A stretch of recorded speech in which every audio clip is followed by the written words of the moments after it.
Shalom, jumpa lagi dengan saya di channel YouTube Bapak dan Anak Mardini Channel. Kita mau bicara tentang identitas. Kalau kita masyarakat Indonesia sudah jelas punya identitasnya, itu harus ada KTP.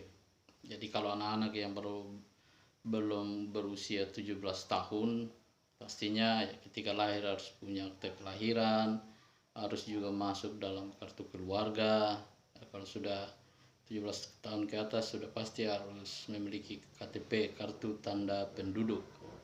Nah, jadi bagi teman-teman, dan sekarang KTP ini sudah berubah lagi, jadi KTP-nya harus seumur hidup. Teman-teman yang rencana mau buat KTP itu ingat ya, foto itu harus foto yang paling bagus memang, karena supaya jangan sampai menyesal.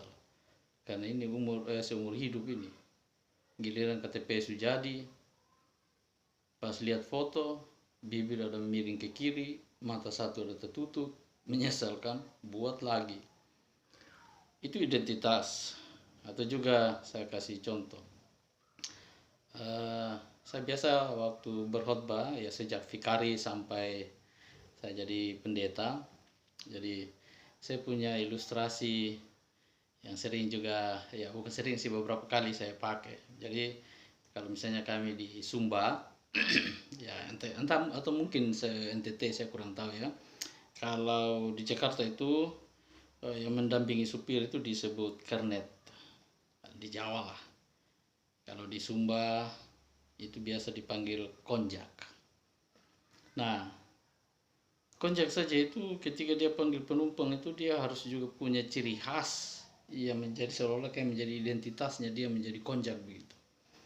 Jadi kalau konjak yang baru itu, misalnya contoh dari Wekabubak ke Waitabula itu melewati Elopada, Waimangura, baru sampai Waitabula. Itu kalau dia panggil penumpang, kalau konjak baru pasti dia hanya panggil bilang begini, Elopada, Waimangura, Waitabula.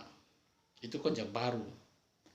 Nah, kalau konjak yang memang sudah senior, dan juga dia harus tunjukkan bahwa dia adalah seorang konjak yang identitasnya memang jelas, sudah pakarnya, itu cara panggil penumpang berbeda. Dia tidak hanya bilang Elopada Waitabula biasa, pastinya lidahnya itu entah lidah bagaimana, dia miring ke dalam, saya kurang tahu, tapi saya juga bisa coba itu. Jadi contoh misalnya kalau panggil Elopada Waitabula, itu bukan hanya Elopada Waitabula biasa aja, itu cara panggilnya bilang begini, yuk Elopada Waitabula. Itu cara panggil penumpangnya seorang konjak yang senior. Jadi kalau kita lihat juga ada supir yang memang mungkin karena dia bantu konjak lah, kalau dia memang adalah pernah menjadi seorang konjak yang sudah senior, jelas dia panggil penumpang juga dia bilang begini, Elopada Waitabula, yo Waitabula. Dia tidak akan bilang Waitabula, tapi Waitabula. Ya kadang-kadang tidak jelas, tapi itu jadi sudah seolah kayak menjadi identitasnya mereka yang melekat. Atau kalau kita pernah nonton film di Indosiar, itu kalau ngomong Indosiar tidak ada lain, pasti orang akan bilang begini, ku menangis membayangkan itu dari pagi ketemu pagi. Ceritanya itu tentang jeritan hati seorang istri.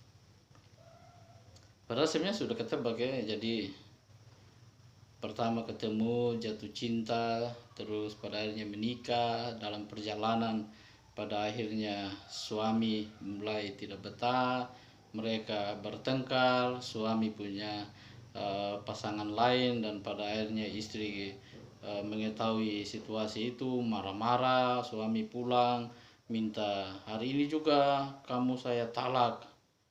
Lalu istrinya menangis memohon-mohon dan pada akhirnya cerai.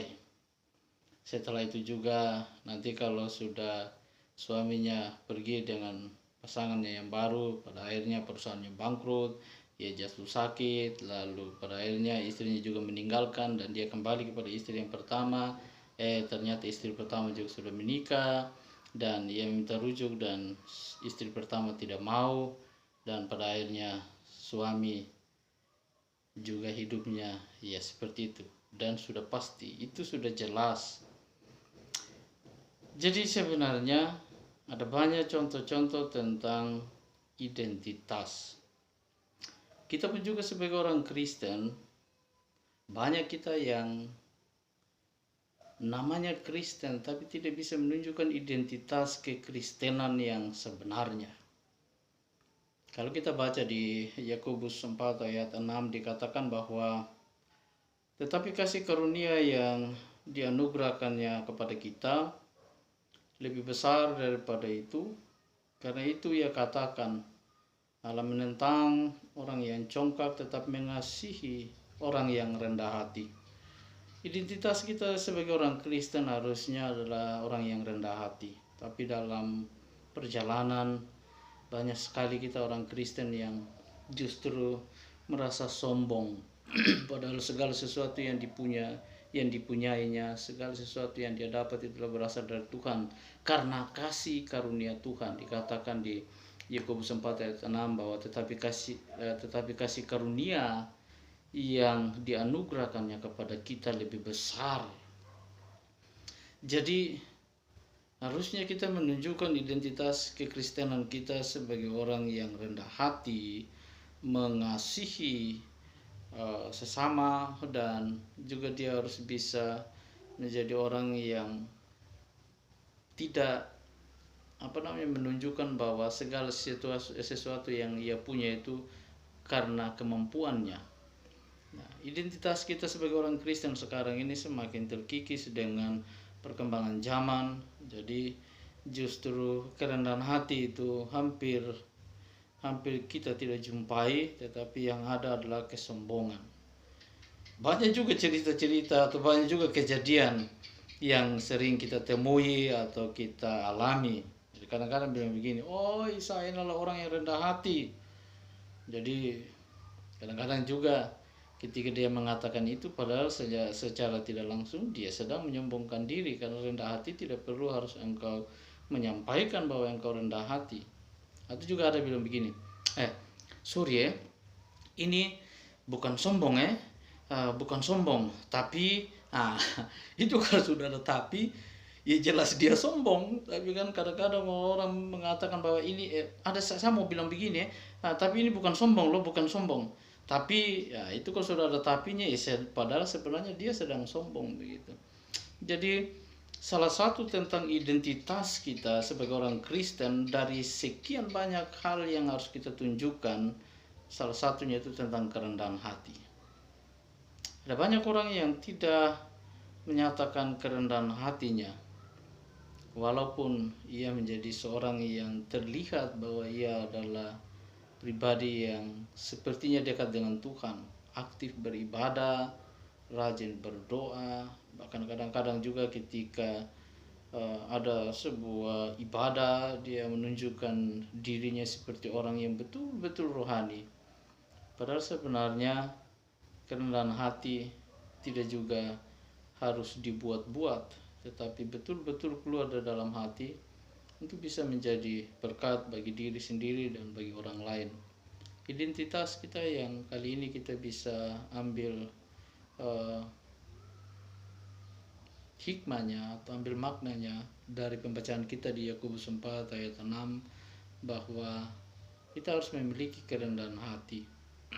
Rendah hati untuk mengasihi diri sendiri, rendah hati untuk bisa mengasihi pasangan kita, rendah hati untuk bisa memahami kondisi yang terjadi, rendah hati untuk tidak bisa cepat mengambil sebuah kesimpulan dan juga menyatakan apa yang terjadi itu adalah salah, padahal kita belum mengetahui ceritanya yang sebenarnya.